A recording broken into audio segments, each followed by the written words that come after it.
वक्फ bill संशोधन विधेयक लोकसभा और राज्यसभा में पास होने के बाद राष्ट्रपति के हस्ताक्षर से कानून बन चुका है। इस बिल के खिलाफ मुस्लिम पर्सनल लॉ बोर्ड विरोध प्रदर्शन पर उतर आया है। मुस्लिम पर्सनल लॉ बोर्ड के सदस्य और कांग्रेस विधायक आरिफ मसूद ने राजधानी भोपाल के सेंट्रल लाइब्रेरी ग्राउंड पर 2 घंटे का सांकेतिक धरना प्रदर्शन किया। All India Muslim personal law board एक बहुत मुश्तरका प्लेटफॉर्म है और ये एक वो अम्ब्रेला बॉडी है जो तमाम हिंदुस्तान की तंजीमों की रहबरी करती है। इसमें तमाम जमातें, तमाम फिरके के लोग शामिल हैं। ये जो वक्फ एक्ट बना, इसका हमने पहले भी विरोध करा जब बिल आया, और आज हम इस बिल को रिजेक्ट कर रहे हैं। इस कानून को हम मानने को तैयार नहीं है और उसी की बुनियाद पर आज भोपाल में all India Muslim personal board के आह्वान पर यह धरना मुनक्किद हुआ है।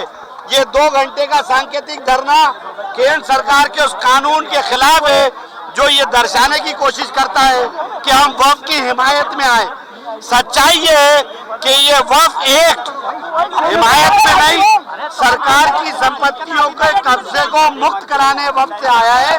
इसका वक्फ से कोई लेना देना नहीं है, न वक्फ को कोई फायदा होना है, इसलिए इस बिल का हम लोग विरोध कर रहे हैं। वहीं दूसरी ओर उनके इस प्रदर्शन पर भाजपा विधायक और पूर्व प्रोटेम स्पीकर रामेश्वर शर्मा ने पलटवार किया। उन्होंने बयान देते हुए कहा कि कुछ लोगों की किराएदारी की जमीन जाने वाली है और गरीब मुसलमान का भला होने वाला है, इसलिए उन्हें परेशानी हो रही है और वही लोग परेशान हो रहे हैं। हाँ, क्योंकि अब उनकी प्रॉपर्टी छिनेगी तो विरोध तो करेंगे। ये यहाँ करेंगे, एक हैदराबाद में करेगा, एक आध 2 अलीगढ़ में करेंगे, एक आध मेरठ में करेंगे। करने दो, छाती पीटने से क्या होता। अब तो गरीब मुसलमान का भला होना है ना, क्योंकि ये इनकी जमीन छिनेगी। ये जिनका किराएदारी खा रहे थे, जिनकी इन पे दुकान और खुद की दुकानें और शोरूम चल रहे थे, वो 2 जमीनें जब उनसे खाली करा ली जाएंगी तो अब इनको प्रदर्शन के अतिरिक्त कुछ है नहीं। लेकिन आरिफ मसूद को कान खोल कर सुन लेना चाहिए कि बाबा साहब अम्बेडकर का संविधान है और भारत की लोकसभा जिस विधेयक को पास कर दे, भारत की राज्यसभा जिस विधेयक को पास कर दे, भारत की महामहिम राष्ट्रपति जिस पर दस्तखत कर दे, उसके खिलाफ छाती पीटना और उसके खिलाफ प्रदर्शन करना या उसके खिलाफ फतराव कराना या आगजनी कराना या तोड़फोड़ कराना या मुसलमानों को भड़काना, ये गैर कानूनी होगा।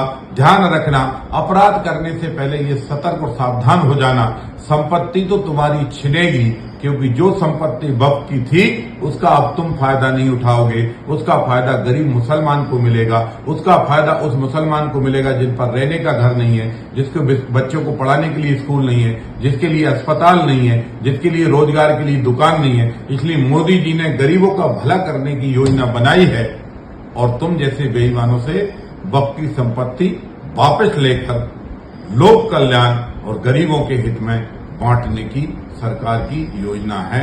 छाती पीटो भली, लेकिन ध्यान रखना, पत्थर नहीं चलाना।